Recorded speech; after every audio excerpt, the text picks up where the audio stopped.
Hello. Hello, everyone, and welcome to Crucial Conversations about Cognitive Diversity, brought to you by Bridges 2E Media and the 2E Centre for Research and Professional Development. My name is Maria Kennedy, and I have the pleasure of being your host today. I'm a mom, an educator, and a change maker. And I've had the pleasure of working globally, really, with an array of different students and their families.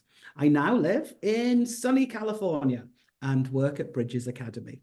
But it was during an amazing Southern Soul Thursday, led by the wonderful Calvin Rich, that I was introduced to today's inspiring guest.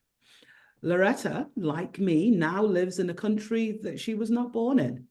I'm from England, yay! But she has adapted and now has a wealth of knowledge to share with us. So without further ado, Loretta, please turn on your camera and introduce yourself. Hi. Hi, Maria. Nice to see you. I'm Loretta Lee. I'm originally from Malaysia, and I came to the UK in 2007. In my previous life in Malaysia, I was a businesswoman and entrepreneur, and I have several companies that do conferences and seminars and training programs, and we also do ISO consultancy and certification programs. So my background is actually more into like learning and human resource development and teaching, more towards that aspect. Yeah, I came here to the UK is for my children's education. So I actually have two girls, twins. They are now more than a quarter of a century old. They were conceived by IVF. So when she was young, my daughter, I thought that she was dyslexic, and we sent her for a test, and it turned out to be dyslexic. But we were never told that she was autistic until we came over here. There was some suspicion with some of the pediatrician, and when we came over here, well, the reason we came over is because of her, because she needs special education. And in Malaysia, special education was like at its infancy, and there was one school in the whole of Malaysia that only do sort of a inclusive education for people with SEN. And she was bullied in school. So I told my husband, since you're British, why not we bring them over to here? And in Malaysia, we actually got her to do a course called, I think it's called, there's a method, I don't know what's the name called. There's a method that she actually learned how to read by making models. So she could read within one day, read better than she could within one day. So we got that through her, and then we sent her through that, and we homeschooled her for 6 months, and we sent her back to the school again, and she was bullied, and they were both very unhappy. So that was the reason why we came over to the UK. Yeah. Wonderful, wonderful. So whereabouts in the UK are you? I'm now in Leicestershire, in a small town, in a small village called Barwell, in the larger town, in the council, we call it council, yeah, The of county. Hinckley, yes, of Hinckley, the Oh, borough you're in of Hinckley. Hinckley. Oh, Yes, nice. not the Hinckley, but the Hinckley State in Leicestershire. Nice. Yeah, Cool. were you from there? No. I'm from Manchester, so I'm Okay. northwest. But you're not that far. I mean, nothing's that far Yeah, in the UK. yeah, I'm constantly amazed. I live in California, and you can fit my entire country into this one state. So yeah. That's it very is. big, California. It's very, very big. So when you arrived then, so you arrived in the UK. So did you go straight to Hinckley? Why did you choose there? I think before we came over here, we actually had a few businesses, as I say, and my husband came over because at that time it was also during the financial crisis, so things are a bit slow. So I told my husband, then he says, "I'll come over here and get a job."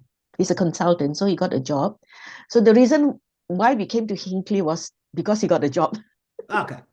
Yeah, and it so happened that when we came here, later I found out the school in Hinckley that we went to was actually one of the best school for young people. It was Nice. so nice. Yeah. Yeah, so you looked out. Okay, so for our viewers, our guests, our attendees, our friends, if you have any questions for Loretta, please type them into the Q&A and we'll answer the questions as we get them, right? So you don't have to wait till the very end for the Q&A. We do it all the way through. That way, the sooner you submit your questions, the more likely we are to have time to answer them. But also you can use the chat to share your thoughts. If you've had similar experiences, then feel free to pop those into the chat. And that way everybody is involved in the conversation. Okay, so that way you get to be heard without us having to pause all the time. Okay, so you've told us basically why you chose England. Obviously, being from there, I'm prone to believe that it's a wonderful place. Except I left it, so I'm not quite sure how wonderful it is. So you said that you looked out because the school is actually the best one in the area. However, I'm still assuming though that there is possibly maybe have your daughters experienced, like an over attention on the child who has the learning challenges? You mean at home or what? Oh, I mean at school. I wouldn't say so. No, not really. But even though but before a person can be considered as with special needs, that young child has to be assessed. Mm-hmm. Unless you're assessed and have sort of a label, no help comes to you. So how it worked was that I need to get her assessed. So within 2 months, by going to the local sort of surgery, or we call it surgery or health center, I got her the GP to refer her to CAMS. CAMS in UK means Children and Adolescents Mental Health Services. Okay. So within 2 months, I got the doctor to do that. But the reply we got from CAMS was, they don't feel that she really needs the assessment. And we were told to go around to the local pediatrician to find out what's the matter. So I sent her to a lot of assessment, speech therapy, and a lot of things. And it took me 2 years to finally to get the pediatrician to finally say that, okay, I'm going to refer you to CAMS. Wow. They actually wanted to let her go. I said, no, you can't. She's not normal. I know she's not normal. I said, I cannot take this anymore. I'm on long-term antidepressant. There's something not right. You really need to refer her. And that was the only time that they really said, okay, I'll refer her. And that's how I got her referred. Yeah. Gosh. So It was it not took easy. It wasn't easy. 2 years and you Yes. literally being at the end of your tether. Yeah. And Oh, I couldn't explain her behavior. And I couldn't understand her behavior. I do not know how to handle it. okay. All right. Yeah. Oh, really important question. So it's how old your child was when you started the assessments?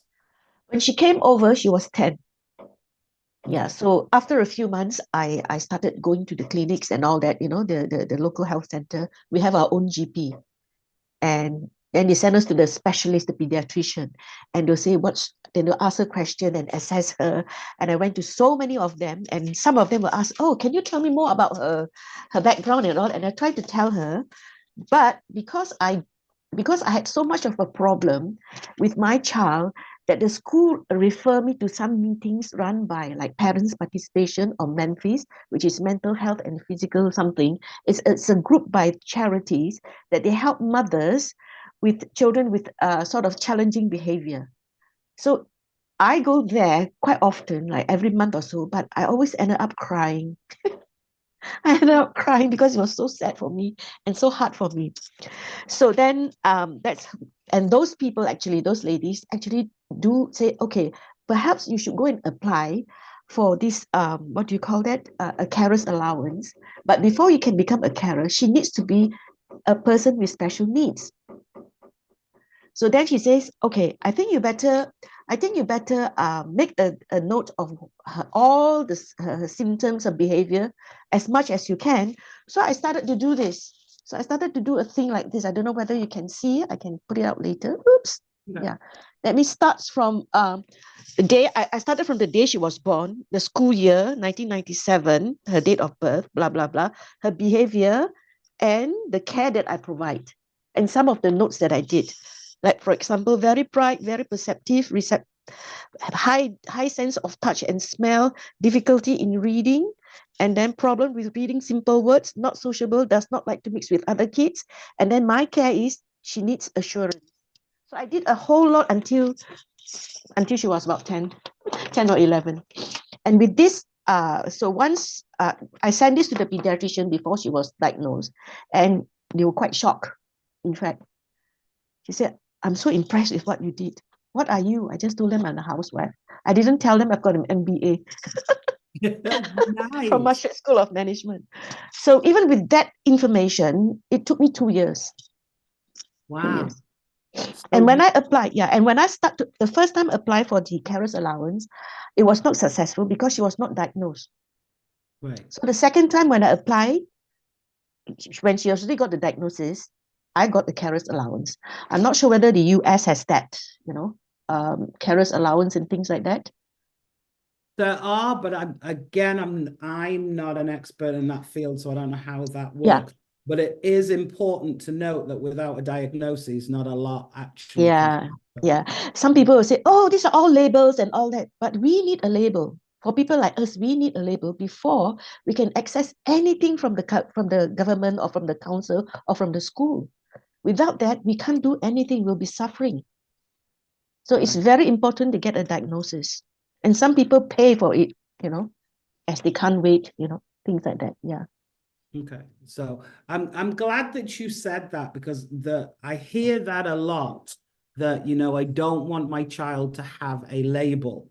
I've heard that continuously from parents who are concerned about what their children's future life will look like if they're branded as a person with a learning challenge. So it's nice to hear that you say that, but we can't get a service for our children if we don't get Yeah. That's the way it works here. And I'm sure other places are the same, Yeah.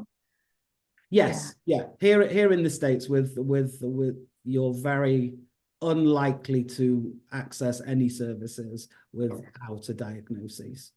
To be honest, she didn't like the label. She said, I don't want to be autistic. I don't want to be.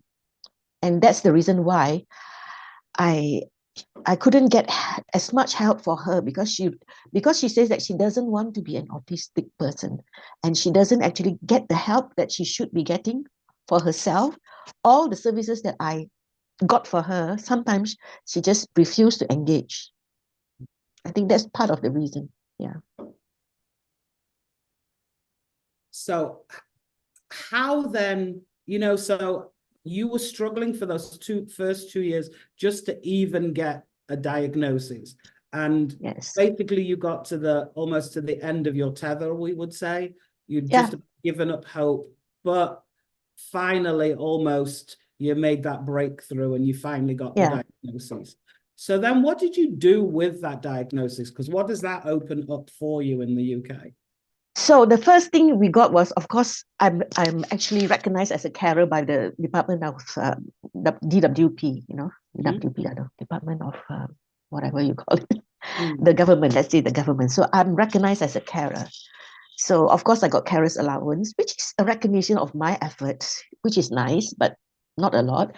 And I get invited to all these talks by the schools, by the council, and also by Autism Outreach. Autism Outreach is part of a branch of education that actually goes to school to help the school to deal and to manage children with autistic spectrum. So and I attended a lot of meetings by like parents participation, Memphis, and all these talks are really good because they put you into experts like lawyer, how to assess legal service, how to write letters to school. Like for example, when she was in high school, she was so badly bullied. When I say badly, means almost every day she'll come and tell me she's bullied. So I did bring it up. And then we were having a talk with one of the lawyers, and I mentioned, oh, I'm going to see next year, I'm going to see the headmaster, the head teacher about this bullying. And they were talking about next week, we're going to write a letter to show you how to write a proper letter to the head, to the school or the head teacher to say why bullying is not acceptable. So I couldn't go to there because I have something on, something crop up. So I rang them up. I said, sorry, I couldn't go. Then the lady says, oh, good, you rang. The lawyer actually remembers you. He said, you need a letter. So this is a letter. And he passed it to me, to her, that lady. I said, oh, that's great. And I will email it to you. I said, great, fine. Then I'll write this letter to the headmaster. You know, I was so lucky in that sense. So I did write a good letter according to what he wrote. So I actually did make my point across to the head teacher, the headmaster. And that was very helpful. Nice. Yeah. So the organization is called Autism Outreach. Autism Outreach is the one supporting the school. The one that I went to was actually Parents Participation, which are actually a charity sort of managed by and run by parents who have children with special needs. Okay. And are they all over the UK or just in a specific? Yeah, they have all over the UK. And there's another one called Contact in Birmingham, which actually does quite a lot of this. And I'm still in their mailing list, but it's okay. But now she's grown, so I don't go there that much. And she doesn't want me to be involved. Now she's over 18. So I'm quite tight in that sense, my hands, you know, so I don't really go there too much now. Yeah. And so the one in Birmingham is called Contact? Yes. Or Contact, okay. And the Contact will update parents about the latest change in legislation. What can you claim? What is due to you? There's this warm winter heating thing that we can get, you know, if you have special needs. Yes. Oh, Warm okay. winter heating. Yes. Oh, yes, because the UK weather is noticed. Yeah. Not like California. We are so No, lucky. no. Yes. I don't miss the cold, I right? know. Down, what do you say? You were down to 4 degrees today? Yeah. Centigrade. Yeah, so that's scary. Okay, so we have a comment or a question, let's check. So the journey is so hard and so individual. So 15 years ago, was England more advanced in autism identification than in the US? And how about now? Oh, now that Can't is answer that because I do not know anything about the US and I've been here like 16 years, so I don't know.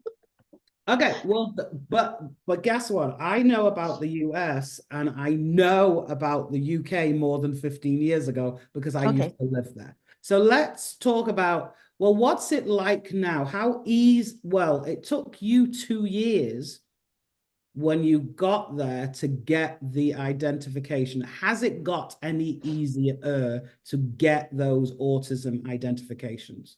From what I understand, it is still difficult. And a lot of parents says, oh, we have this thing and then we don't know where to get the answer. Nobody tells us anything, Okay. you know, which is true. But then if you look at it, um, there's a lot of things people don't tell us. There's a lot of scholarships available for students that people don't tell us. So you really got to make an effort to go to all the meetings organized by the school, go to all the meetings organized by this charity who will support you. And there are a lot of nice people over there in this organization. So it's up to us to take the initiative to attend as many as we can and to get the help that we can. And these people are really, really helpful. But one thing I know is that there's a lot of cuts nowadays, you know, in terms of the government. There's a lot of cuts. So it's quite tight nowadays, quite tough. Yeah. Okay. So in answer to the question though, yes, I would say actually that possibly the US might be slightly more advanced in the autism identification than in the UK. Unfortunately, growing up in the UK, anybody that had special needs, for the longest time, we sent children off to special needs schools. So anybody who was deemed to learn differently or have any kind of challenge was sent off, and we had whole schools that were only for children who were struggling. If you were able to remain in mainstream, you often had zero identification. And um, and if you were 2E, you basically didn't stand a chance. Knowing what I know now, I know a close friend of mine when I was in elementary school, Damien, was definitely 2E. And Damien received no services, no identification, no nothing. And did that typical while in elementary school, because he was so smart, because he was so bright, he was able to mask the challenges that he was having. And he went off, got a place at grammar school, tested, aced all the tests to get into grammar school, gets into grammar school, and then performs really, really poorly. So at the end of the grammar school 5 years, Damien left with zero qualifications. And for a child who was as smart and as gifted as he was, then he really should have been acing his I think there were GCSEs back then, but he didn't get any support. What I know from friends who are still in the UK teaching, there are children now with learning challenges within the classroom, but getting support for them is still very, very difficult. Yeah, it still So is. yeah, so within the UK, I would say that definitely, as you say, with money being an issue, as with everything globally, that we don't do a very good job in the UK of supporting parents, identifying children who have learning challenges, and doing anything about it. In the States, I would say it was slightly easier to get diagnoses. Whether or not it is supported or not, well, that's another thing. And I also would say that it also depends on where in the States you are. Because when I was in Louisiana, they were giving out diagnoses almost like they were candy. Um, Oh, yeah. But they lived by the 504 because children who needed a full-on IEP often didn't have them, but the 504 they used as that interim, so they identified minimal services. But yeah, unfortunately, I'd say money has a lot to do with it. So yeah. in answer to that question, it really does depend where in the States you are, which is a shame. I Um, think the same here in the UK. Certain yeah, certain counties are better, certain counties are not that good. Yeah. yeah, yeah. So I'm sorry. I'm sorry we didn't have a better answer to that question, right? Geesh. So, so you said then that so you're going to charities and organizations who are helping to support you. So is it a lot of letter writing or are there more meetings? How are you communicating that Those meetings are actually very casual. Just sometimes we meet for coffee, and there'll be one or two person around say, "Oh, they'll talk to us. Oh, how's your child?" Someone will say, "Oh, I've got a son. I think he's autistic. He's not learning well. The teachers are complaining." And within us, there'll be somebody around. "Oh, yeah, we can help you," and they'll pull out the form and apply for them. And some of them will organize like every month or so you have a talk by somebody. Some would be like how to prepare for your children, what are the financial needs, and the other one would be the legal thing, how to make sure your children are taken care of if you pass, things like that. And also things generally mother will share how they deal with the schools, how they deal with schools. And we exchange a lot of information about there's horror stories, a lot of horror stories according to the mothers, and we learn from that, you see. Yeah. So it's not with always officially like a lot of things to write or whatever. It's more of a very casual thing. okay. So then how sorry. So there's a lot of casual meetings, and that sounds really, really good. So I'm assuming then that you have a really good now support network with these other parents.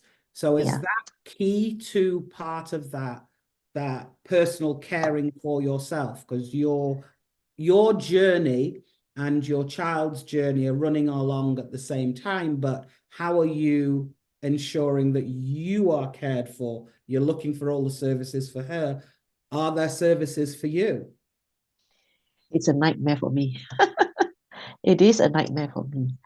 I don't know. I'm not saying that people are racist, but I find that I'm Chinese, Malaysian Chinese, I don't look the same. I'm not saying people are racist. It's just when you meet somebody who's not, you're not, not sort of, it's not usual to meet somebody who's not like you. It's quite difficult to communicate in the sense that you'll be thinking, oh, am I saying the right thing or am I doing the right thing? It's not necessarily a racist thing. So I find myself, after talking and after meeting, we just go home. That's it.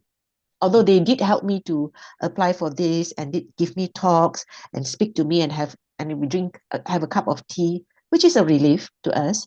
But going back at home, I have to deal with all sorts of things that she does. Her behavior. When she comes home from school, she'll be like really, I don't know, like she'll be like very angry. She'll burst and things like that. But when she's in school, the teacher will say, "Oh, she's very good. She's very what? She's very smart. Very polite." And then one day I asked her, I said, "Why is that the school say that you're so nice, but when you come home from home when you come home to, you come home, and then you are different.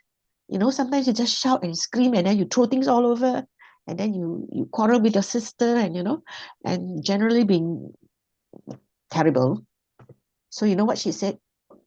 "Mommy, it's like a teapot. It's like a kettle. I go to school in the morning. It's like a kettle I put on the fire. When I come back, the kettle boil over." And Mm. that was actually a very, very wise and clear thing that she said to me. She's actually very, very smart, but she has issues with her emotional development and her communication skill, personal relationship skill. So that's the one that brings her down. And because she's so high functioning, people think that she's normal, but she's not. And autistic people, they have some queer, and well, I wouldn't say the word queer. Queer is not the right word. Unusual things that is not normal, but still normal. So that's how she became a victim of bullying. The bullying. Yeah, So that must break your heart, though, when she comes home to tell you yeah, about the trauma of her day. yeah. Um, so learning to cope with that. You know how I cope? To ask you to answer your question directly, I have to take my mind out because at home I'm with two of them, and my husband works in outstation in other. He only comes back in the weekend, so I have to deal with it. So I ended up doing Clean Easy. You know what's Clean Easy? It's a catalog dropping to people's door, and they order through the catalogs, and I'll go and pick it up. I do that. I did that for many years, So earning 200 to 300 pounds a month. And I've got okay. an MBA from Maastricht School of Management. But Okay. So it that helped me get to get away from it. right.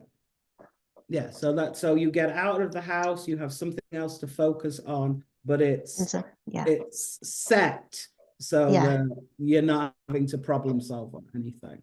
yeah. And as also, I get to speak with adults Right. because I'm so new in this country. I haven't worked. I was not employed.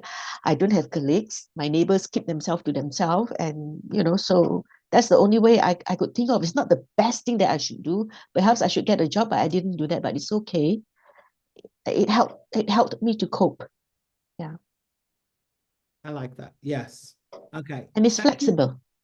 There you go. Flexible. Yeah. Right. Because as a parent of a child with a learning challenge, flexibility often Yeah. is a problem if you have a full-time job because you can't Yes. always run Yeah. home when needed. So Yeah. we understand that. So thank you for sharing your story. My son is 18 and he also is opposed to getting a label. A psychologist thought he has autism traits, but he doesn't think he has autism. Do you view autism as a different way of being or a deficiency? Ah, That's a good question. Mm-hmm. I wouldn't say that it's a deficiency, but it's a different way of thinking, a different way of reacting. And they have always have sensory issues. A lot of them have sensory issues. Like they cannot stand too much noise. Like my daughter, she's very sensitive to smell and taste. And that's why she likes to eat, she likes to cook. Yes, and sometimes there was one drink my husband said, I just don't know what drink this is. And then she tasted it and she could tell it out, oh, this is this drink. She has a very good sense of taste and smell. Yeah, Nice. yeah. There you go. There you go. Okay, so how old are your twins now? 26. Okay. And so what are they doing? Is she using any of those skills now? No, she can't because she has some issues with the way she perceive things. The way she perceive things is like somebody's going to get me, somebody's being racist to me. So she will have a lot of anxiety over that. Mm-hmm. And sometimes due to her anxiety, she will report to the police about certain things which is what she perceived, but which is not what actually happened. Mm. So when she reached the age of 18, the social service lady says you should apply for employment support allowance. So she applied and she got her employment support allowance, but she Okay. can't work in that sense. So she's still living with me. And my target is I always have this vision of her living on her own, Mm-hmm. smiling and happy. And her flat is clean because now she buys so many things from Amazon. My whole house is full of her things. And that she has friends. Right now, she's only got one friend, which she goes and see, you know. But if that friend, move out or get married or whatever, she will not have any friends. But now she's better. She's going out to town on her own because we say, you want to go? We're not going to send you because you don't come and tell me, Mommy, afterwards, 10 o'clock, I want to go out. I said, you don't do that. You have to tell us beforehand. So now we encourage her to go by bus, and she's going by bus, which is Nice. good. Yeah. Nice. Cool. So what sort of things does she like to cook? Because I'm pondering and thinking things. Oh, she just likes to cook anything. Basically, she'll try to follow some recipes. And at one time, I was into cookery and I was doing a farmer's market and she was very interested. So she would say, Mommy, why don't you go to this farmer's market? Because I like to cook, you see. Mm-hmm. And at one time when they were in school and all that, I told myself I don't want to do clean easy anymore. When she was actually the word is, what do you call the word? She's excluded from school. So I stopped my clean easy. And then I said, okay, I'll do something. So I go and start. I said, my people said my food is nice. So I said, why not I try whether people will buy? So I went to a farmer's market and did some food and she helped me and she was very interested. And every time there's a farmer's market or vegan market, Mommy, there's one here. Why don't you join? So I joined and then she helped me, but she can't take the heat. So she can't. But she still cooks her food occasionally. But she's very, very, can be manipulative. Well, that's what happens when my babies are super smart, Yeah, right? yeah. Cool. All right. So we did the yeah, I answered that one. So okay, so you did record keeping, and you did the going out, and the clean easy was something that helped you personally care for yourself. So you built a support system with using the charities, but you have a twin who is not or doesn't have learning challenges, your other daughter. No, I think she was later diagnosed as ADHD when she went to the university. Before they go to the university, they'll try a test or whatever, and then Okay. she was diagnosed as ADHD. But by Okay. now she's already graduated, so she's living in Birmingham now. Okay. So Yeah. she went through, got no services whatsoever because she had no diagnosis. Yeah, and then we tried to refer her to camps. Camp says no. And then she complains sometimes that why there's a lot of attention on her sister and not her, especially at home when I have to spend so much time with her, with the number one, the one with autism. that sometimes I neglect her. I feel that I neglect her. And then one day she says, and then one day I told her to do some chores. And then she says, why is that I got to do all the chores? Why is that my sister can get away with it? So I said, look, I'm your mother. My role as your mother is to make sure you grow up with living skills. Your sister has autism. Both of you has chores. But if your sister doesn't want to do it, I cannot force her. And you know what your sister is like? Do you know how much problem she has in school? When she comes back from home, it's difficult for her. She wants to rest or, go into her little igloo or whatever. If she Mm. doesn't want to do it, I cannot force her. But I cannot treat, I said, do you have autism? No. Do you want me to treat you like you have autism? Because if I treat you like you have autism, you have no skills at all and you're normal. So do you want to be a normal person when you grow up with all the living skills, or you want to be like an autistic person? He says, no, I want to be normal. I said, yes, that is my role. My role is to make sure that you grow up being normal. I said, do you understand now? He said, yeah, I understand. So you have what? So she's off in Birmingham now, Yeah. living and working or studying still? Out living there and looking for the job that she looking for the job that she loves. She hasn't found the job that she loves yet. Oh, yeah. Doing part-time. Finding a job that any of us love is not necessarily easy in this given Yeah. So climate. she's still looking, working in part-time and then looking. Yeah. No problem. So cool. All right. So if you had to pick, what would you say was the one thing that every parent who has a child with a learning challenge should do first that might help their own um, well-being, their own well-being? Is there one thing that you say to people, hey, when you're starting on this journey, so you know that your child has challenges, when you're starting on this journey, you need to do this thing in order to help you remain capable and not completely wiped out by the entire process of navigating support? I think the most important thing is find time for yourself.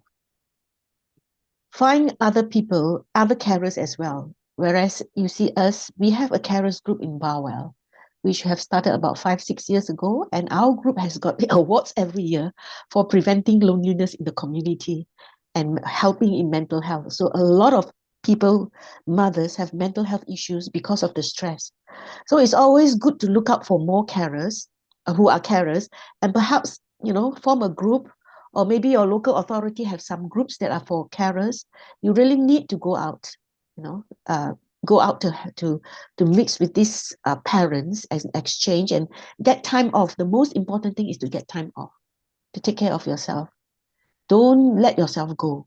I did I actually at one time I was burning the candle at both ends. I was doing clean easy. I was doing to do this. Then I tell myself, I just can't do it, I just can't do it.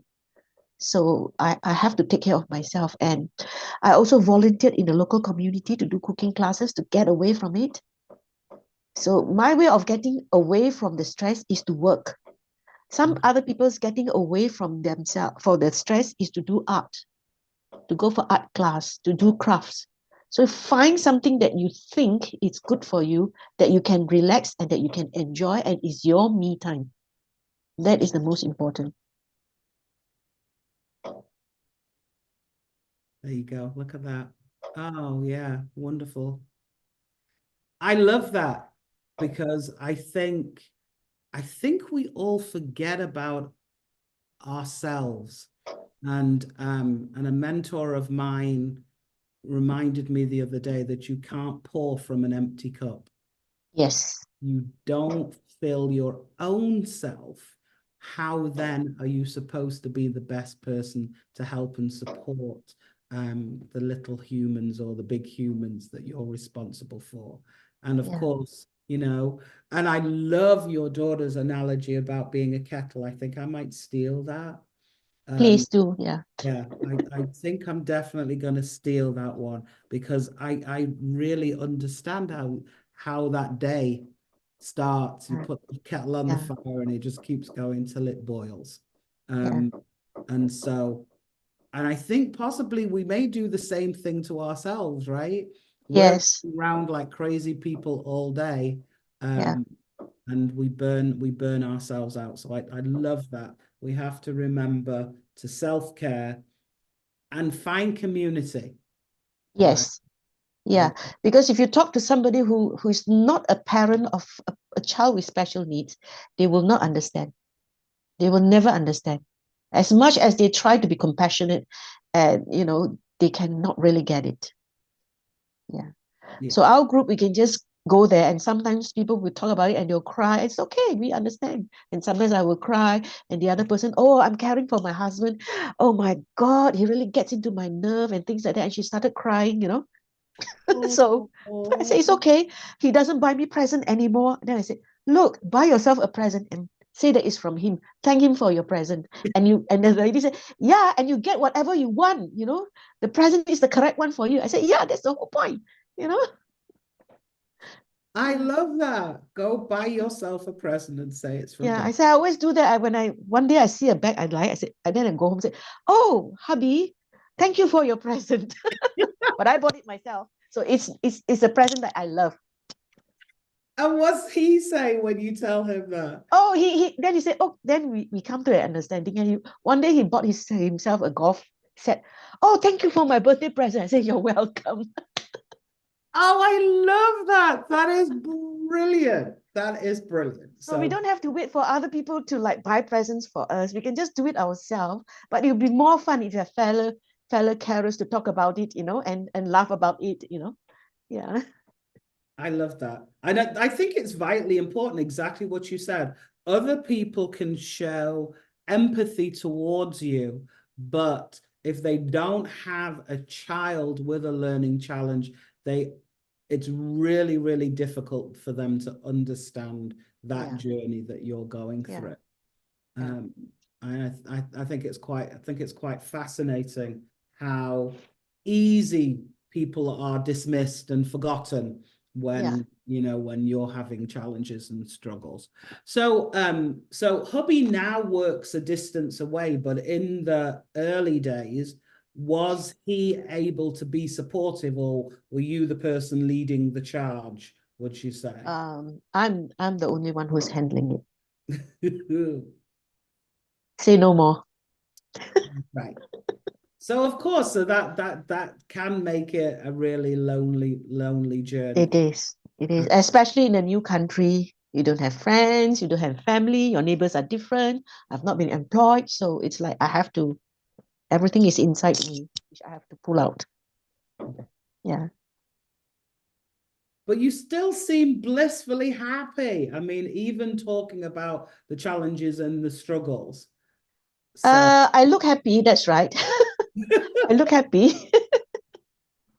but it We would have our moments. Yeah, we have our moments. Yeah. right. I was gonna say, what do you do then to try and keep yourself happy? Because yeah, obviously there are moments. I chant. I'm a Buddhist. I chant a lot, a lot, a lot. And she was the one that actually made me chant a lot. When we chant a lot, we raise our life condition. And basically, I'm a very positive person. I'm a very, very positive person even before that. And I find that, of course, chanting helps, but the main thing is when I found this carers group, it was life-saving for all of us members. Prior to that, I was doing things to distract myself, like volunteering in the Love Food Headways, doing cookery classes, and doing a lot of things for people, so actually, and doing my clean easy. But the main and most important thing is to have a group of supporters. I think that's the best thing that happened to all of us in our area, to have a group of carers. I like as called off. That's okay. We'll be fair. Right. So to have that group, so make that connection. Now you've moved on. So I know you said you weren't working, but aren't you doing something new now because you have a client? Yes, because of my business background and my work background, and that I'm being a carer, and I'm also a Buddhist women division leader in Leicestershire. So I feel that my assets, and I love to help people, I love to support people, and I was also in training and development before. So I said coaching would be the best thing for me to do. So I got myself certified. I spent about 9 months doing that, and now I'm a dream builder dream builder coach and a life mastery consultant. Wow. Yeah. So I help people to live from their vision. I help them to calibrate their vision, what they want to be, what they love to do, what makes them happy, what makes them come alive. And being a carer 24/7 is very Mm. depressing. And it's very, very important for carers to be able to live to your vision.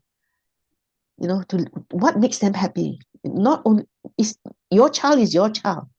Your child will have a life of his or her own when they're adult. We need to have a life of our own after caring.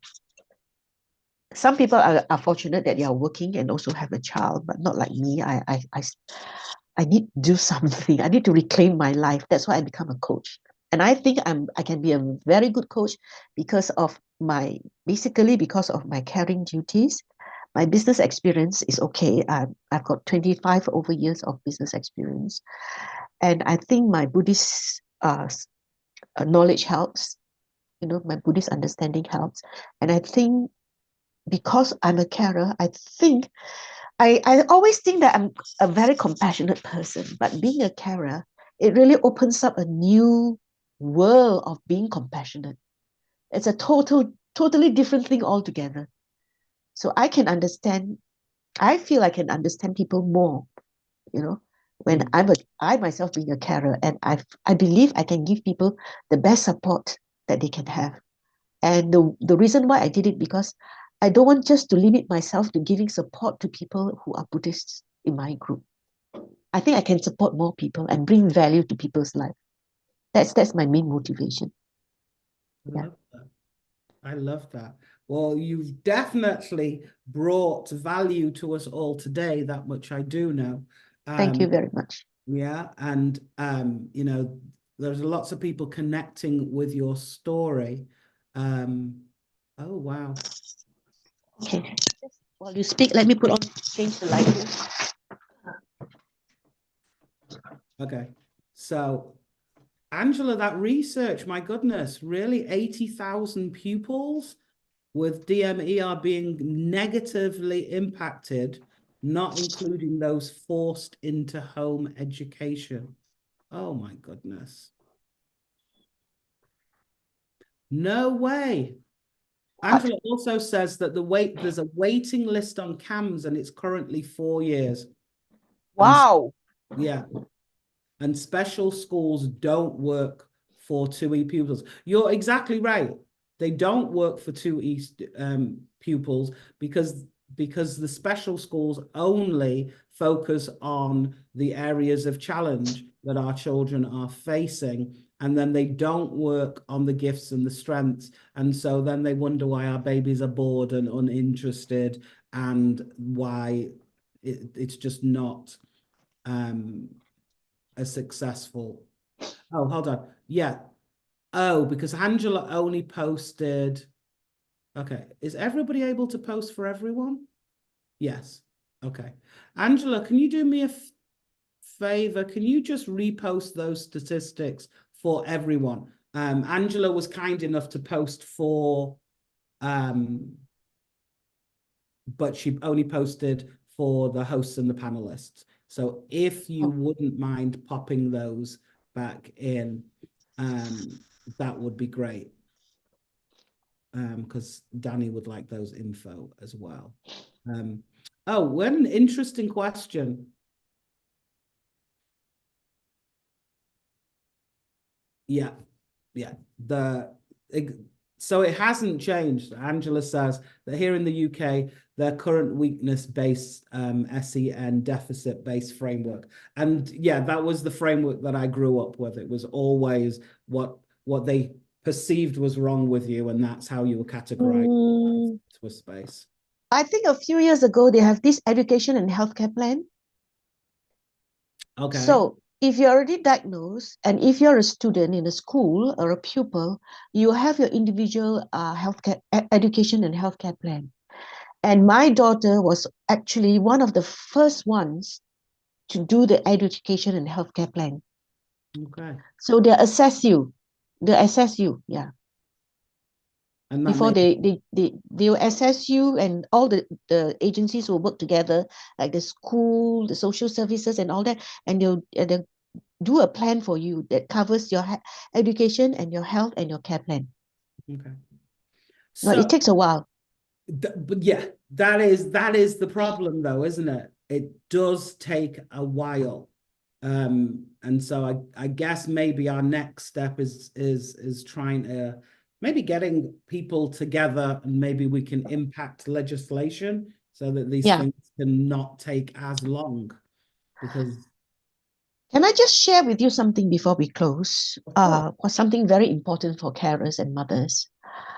I went to a lot of all these meetings, and I see a lot of parents say, like, for example, oh, next 2 days or 3 days time, I'm going to see the special needs person, or 3 days time, I'm going to meet with a social worker, and they're going to look about the needs of my children or my child or whatever. And all of them say, yes, yes, yes, it's your right. Go there and fight for it. It is your right. Go and fight for it. There's nothing wrong with fighting.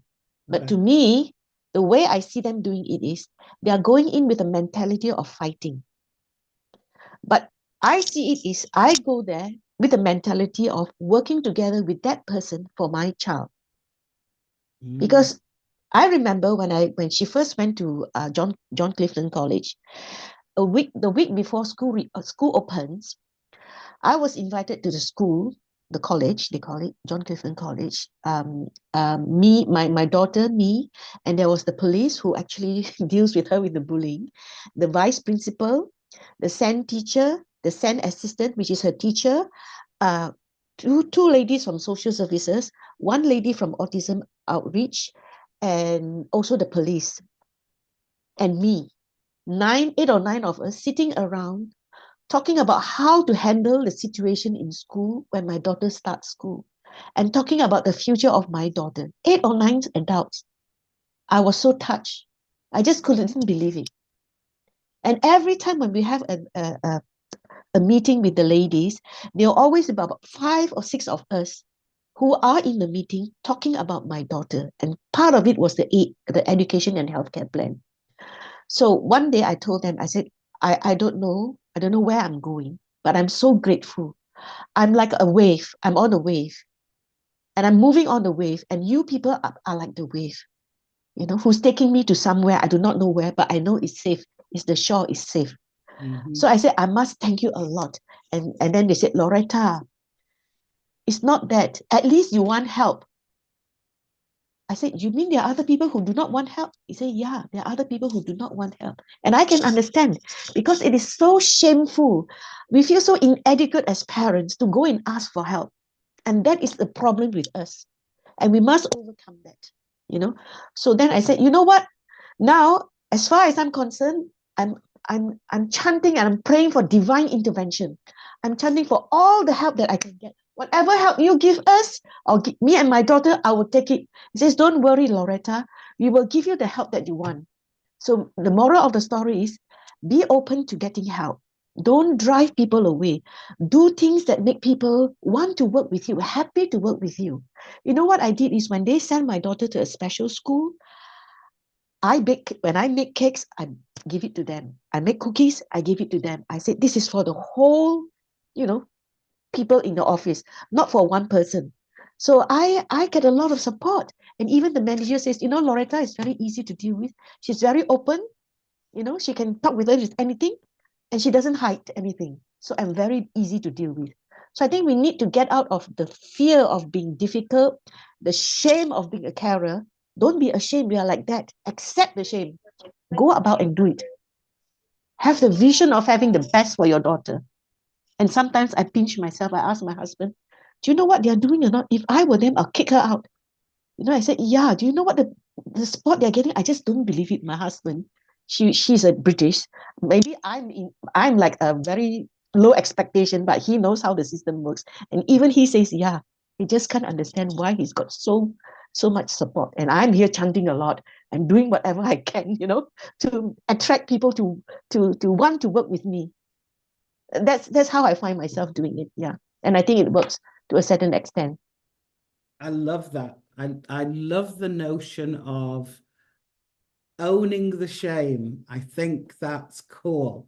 Owning the shame and the embarrassment, because I think it's only when we stop allowing people to embarrass and shame us and we own the fact that our children think differently Yeah. and go out and ask for the assistance that they need. I do love the notion of not being combative, because and telling these people that we want to work with them and keep pushing them in that direction of collaboration, because I think you're right. The more minds, the more heads getting together and working for us, the better. I can't believe that we've actually run out of time. I know.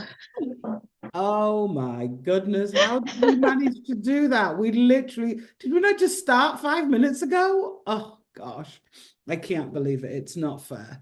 Um, so, Loretta, I would like to thank you so much for being so transparent, for sharing your journey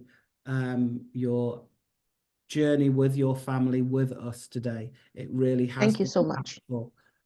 It's been fascinating to know what you've been through and what you've done, and how you've stuck in there despite the fact that Yeah. it's not easy. And we all know this journey is not easy. Yeah, it's tough. It is. So it's been a real delight to chat with you today. We've all learned so much. And I want to thank you so much for staying up, because it's getting to be late in the evening over there for you, although it's the middle of the afternoon for us here. Yeah, I'd like to thank you for the opportunity to share with other parents and carers. And hopefully I'm not that wise, but hopefully they can incorporate some of the things to make their life easier. It's hard, it's a long journey. It took me years to be what I am today.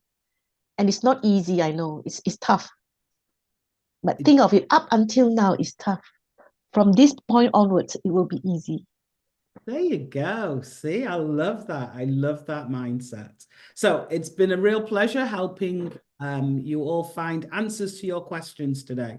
I hope you're now inspired to use Loretta's recommendations for a good life, to stay in there, to be happy. And I love that concept. Up until today, it's been tough, but moving forward, it's going to be easy. All right.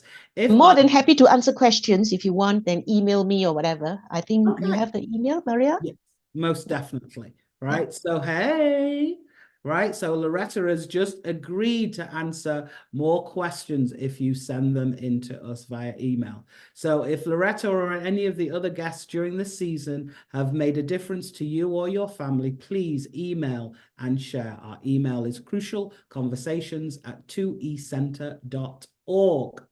I also want to say a special thank you to John, who's busy working tirelessly behind the scenes. Thank you so much, John, for all your hard work. Your expertise and your patience are the reason this webcast even happens. Oh, my goodness. Next month, January 24th, our guests will be Irene Lee from the Stowell Learning Centre. The Stowell Learning Centre have programs to help students with dyslexia, auditory processing, and attention challenges. It's December, everyone. I wish you all a wonderful holiday season, however you choose to celebrate it. Please be safe, include some self-care. So not too much turkey, get some self-care in there.